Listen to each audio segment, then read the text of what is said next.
Gabi ng Misteryo. Gabi ng Misteryo. Nagawa yung levitation, ang galing. Wow, 130 kilos. Tinas ko siya. Oo, galing, galing. Galing. Galing, galing. Si Ma'am Jo kasama natin. Hi Ma'am Jo, kumusta ka Hello na? po, happy birthday. Thank you Ma'am. Kumusta na po kayo Ma'am? Maayos naman po. Magtuturo si Ma'am ng ano ngayon. Magtuturo tayo spoon ng bending. spoon bending. Yun, yun. Metal bending. Oo, metal Para bending. sa ating ascension. Pwedeng sandok? Pwedeng sandok. Poste na Meralco. Pwede. Pwede. Sa ascension process natin. Ayan, si Ma'am Jo. Salamat Ayan. po. Experience. Okay sir, okay. Ano naramdaman mo? Hindi ko yung expect na mabubuhat namin yun eh. Yes, exactly. Pero, Ano yung pakiramdam? Concentrate ka, Oh. parang iniisip mo na kaya mo. Yung tapos sabay-sabay yung timing mo. Oh. Makukuha. See, di ba? Walang magic yun. Ang galing na. Totoo yun, di ba? Pangalan, Brad? Ed Garcia sir. Ed Garcia. Wow. Ayan. Ikaw ba, nanood ka ba? Busy, oh. Ayan, si Ma'am. Ayan. Dapat kasama ako. Ano yung feeling? Ano yung experience ng ikay binubuhat? Na-amaze ako kasi kala ko walang makakabuhat sa Kasi yung first attempt natin, walang ganong sequencing. ako walang sequence. Halos walang, walang angat eh. Di ba? Pero Parang- nagkaroon ng sequence ay na. Nagulat ako. May nakakabuhat pala sa akin, 4. walang magic trick yan. Walang magic. Wala.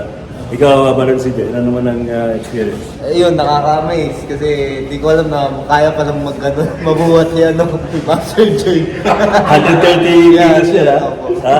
Ikaw, ilang kilo ka lang? Mga 60. Oh, di ba? Oh, kayang-kaya yun. Ikaw, Baron Chester, kumusta ka na?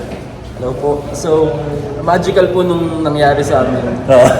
Kasi, opo, na-prove po yung power ng mind namin kasi Correct. imagine, sobrang mabigat po yung ano namin tapos na-lift po namin through. Oh, kasi doon sa first attempt natin na wala namang sequencing, hindi mabuhat-buhat eh. Hindi po. An inch wala eh. Pero yung nung nagkaroon tayo ng sequencing, Yes po. ayos, di ba? Exactly. Lalo na nung na-feel na wala kaming binubuhat tapos si Master Nelson is feeling like a feather. So, nag-add up po para mas kumata. Si Ma'am Jo, what is your explanation about this? Bakit ganun? Nabuhat po dahil regardless kung ano yung... palit po tayo ng kamalayan.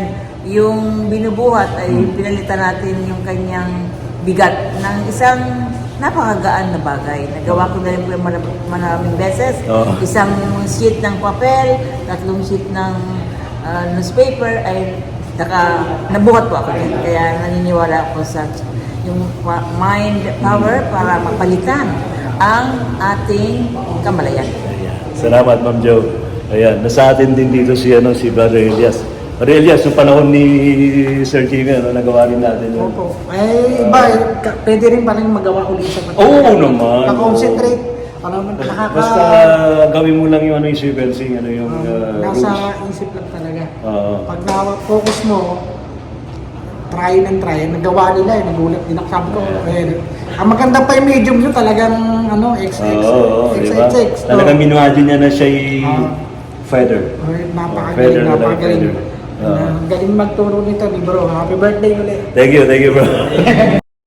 Gabi ng Misteryo.